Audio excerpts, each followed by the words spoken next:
Shalom dan selamat sore bagi kita semua. Kembali kita bertemu dalam mata kuliah Filsafat Timur. Saya mewakili dari kelompok 2. Ada 5 orang kami dalam kelompok 2. Yang pertama saya sendiri, yang kedua Bindi Tarigan, yang ketiga Jubelta Ginting, keempat Francisco, dan yang terakhir Sony Simanjuntak. Materi kita hari ini yaitu filsafat kepercayaan Ugatame di Papua. Kita sering mendengar pernyataan yang sering dikumandangkan bahwa manusia adalah makhluk sosial. Setiap manusia dari kodratnya ingin mengetahui. Manusia dari kodratnya merupakan makhluk berpikir, ingin mengenal, merefleksikan dirinya, sesamanya, Tuhannya, hidup keseharian, lingkungan dan kehadirannya, asal dan tujuan dalam kehadiran manusia. Karakter rasional kehadiran manusia merupakan suatu kewajaran, kenormalan, kenaturalan. Nah, sekarang kita membahas pengertian Ugatame. Sistem religi suku Me sebelum mengenal organisasi agama telah percaya bahwa alam semesta diciptakan oleh Ugatame yang ditentukan sebelumnya. Semua yang terjadi atau telah terjadi di dalamnya. Ugatame berdiam luar angkasa, tapi tidak identik dengan matahari dan bulan. Hal ini diyakini bahwa bersama dengan alam semesta fisik, Ugatame menciptakan sejumlah roh. Roh-roh ini pada dasarnya sering muncul dalam bentuk bayangan di antara pohon-pohon yang dapat didengar untuk membuat goresan atau bersiul suara. Mereka akan muncul dalam mimpi atau visi pada waktu dengan asumsi bentuk manusia. Mereka dapat diyakini oleh si pemimpin atau visioner sebagai penjaga dan pembantu, baik atau buruk, atau dalam kepercayaan suku Me disebut Ifue. Membantu kerabat yang masih hidup mereka dalam berbagai masalah atau kesulitan yang dihadapi. Sebelum mengenal agama suku Me telah mengenal atau mempunyai orang yang biasanya melakukan ritual doa. Jadi baik pria maupun wanita bisa menjadi dukun atau dalam mimpi atau visi dan melalui sukses seperti yang diukur dengan hasil yang dirasakan. Penggunaan sihir, dukun praktek, kuratif dan preventif sihir, sedangkan dukun yang bersangkutan dengan menyebabkan kerugian bagi orang lain. Sekarang kita masuk ke sejarah suku Me. Jadi setiap suku bangsa di dunia pasti mempunyai fakta sejarah asal-usul mereka. Atas cerita asal-usulnya yang berkembang di suku bangsa tersebut, tentu ada perdebatan-perdebatan. Namun demikian, tidak dapat dibantah bahwa nenek moyang setiap suku berasal dari lokasi tertentu. Termasuk suku bangsa Me pastilah berasal dari suatu tempat tertentu. Apabila kita terus bertanya perihal asal mula orang Me, pada satu titik kita akan menyebutkan bahwa manusia berasal dari satu tempat. Buku-buku sejarah yang ada ataupun buku-buku lain yang dipercaya oleh banyak orang bisa menyebut nama dan lokasinya. Cerita-cerita fakta dari setiap suku bangsa yang suci dan sakral juga bisa menyebutkan dari mana mereka berasal. Ada sebuah fakta sejarah tentang asal-usul orang Me.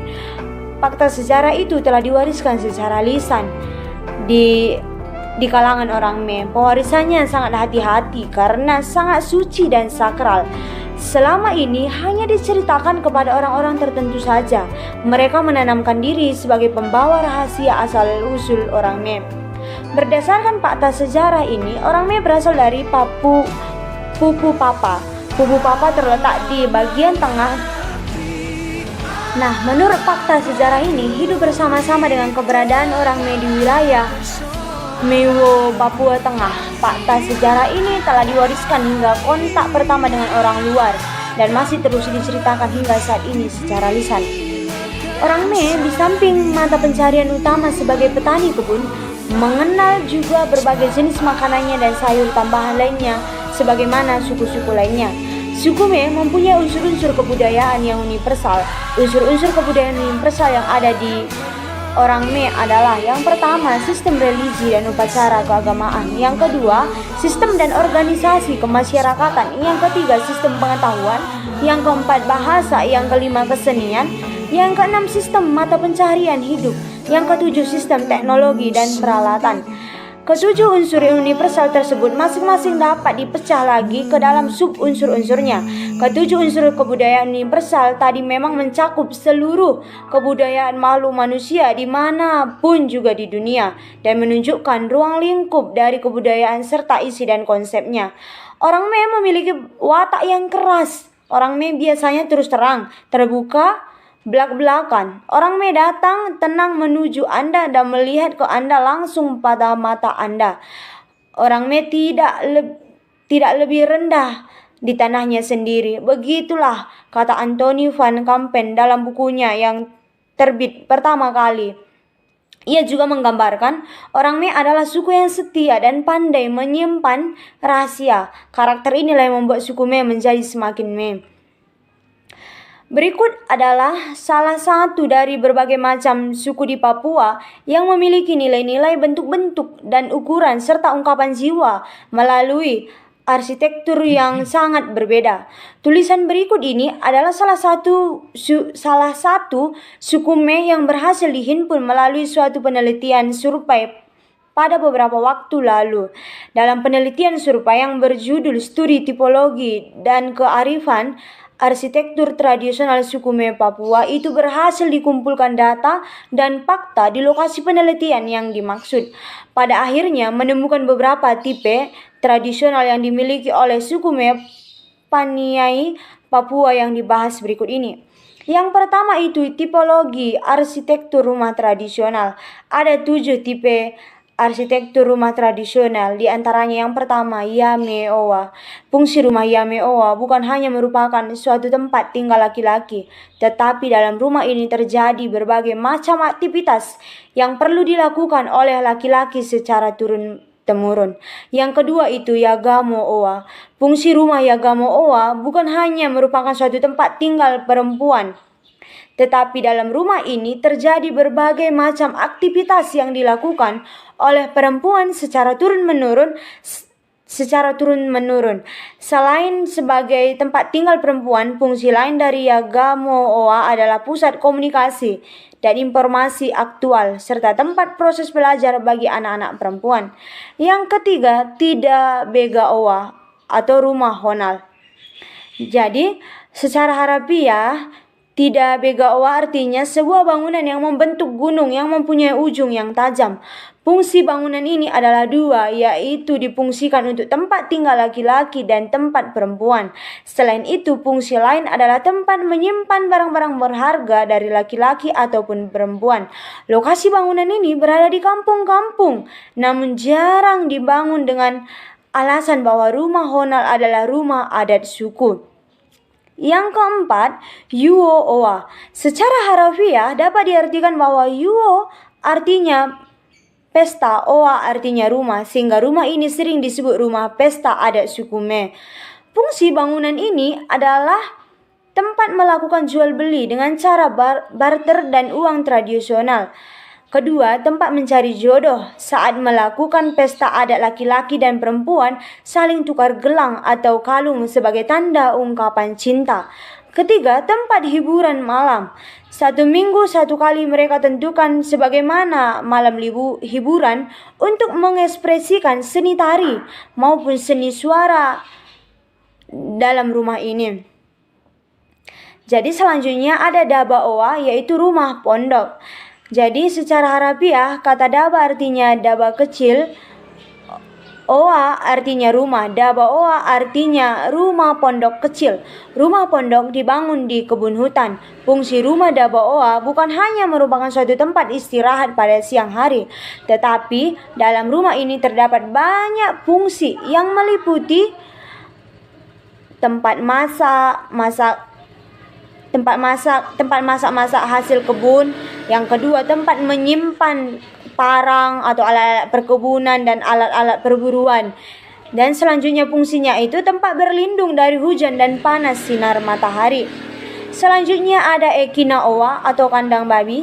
Babi merupakan jenis binatang piaraan yang sangat berharga dalam kehidupan suku Me, sehingga untuk menjaga agar babi itu tetap hidup dalam kandang yang aman dan nyaman, maka dibangun sebuah rumah atau kandang sendiri. Fungsi rumah ini adalah tempat tinggal kandang babi Menurut cerita mitos, manusia atau orang Me hidup bersama dengan Ekina dalam satu rumah. Sekarang lokasi rumah ini berada di pinggir atau di dekat rumah laki-laki atau perempuan. Jarak antara rumah tinggal dengan Ekina Owa dibatasi oleh pagar. Yang selanjutnya itu ada Bedo Owa atau kandang ayam.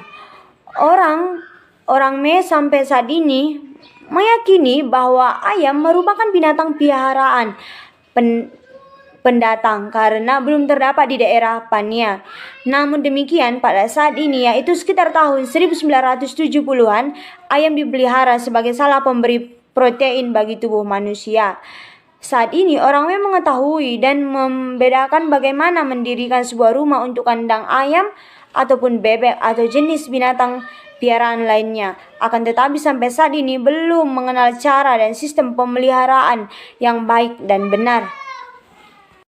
Sekarang masuk kita ke dalam prinsip-prinsip orang Me. Perdamaian selalu bermakna positif. Jadi setiap manusia menjalankan hidupnya untuk kebahagiaan.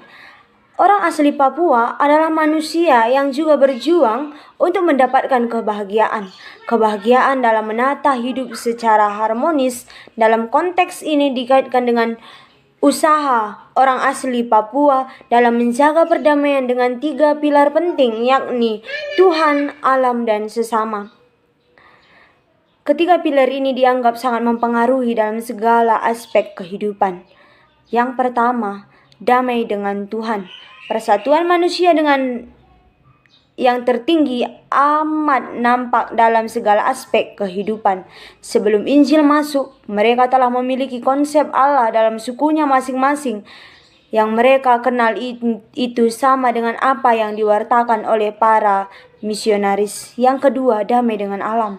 Alam ikut berperan aktif dalam eksistensi orang Papua. Alam telah ada bersama mereka. Alam menyediakan segala hal, khususnya dalam hal ini tanah yang menjadi hak.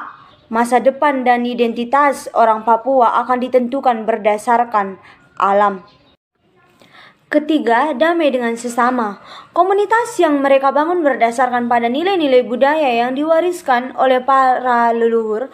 Maka apa yang mereka lakukan adalah warisan para leluhur. Nilai kebersamaan antara sesama di Papua patut dijaga keluhurannya. Orang Papua mesti berdamai dengan sesama marga suku dan ras. Ketiga hal itu terjadi sebenarnya mereka melaksanakan budaya yang diwariskan oleh para leluhur. Ini materi yang bisa kami sampaikan, semoga bermanfaat bagi kita semua. Terima kasih.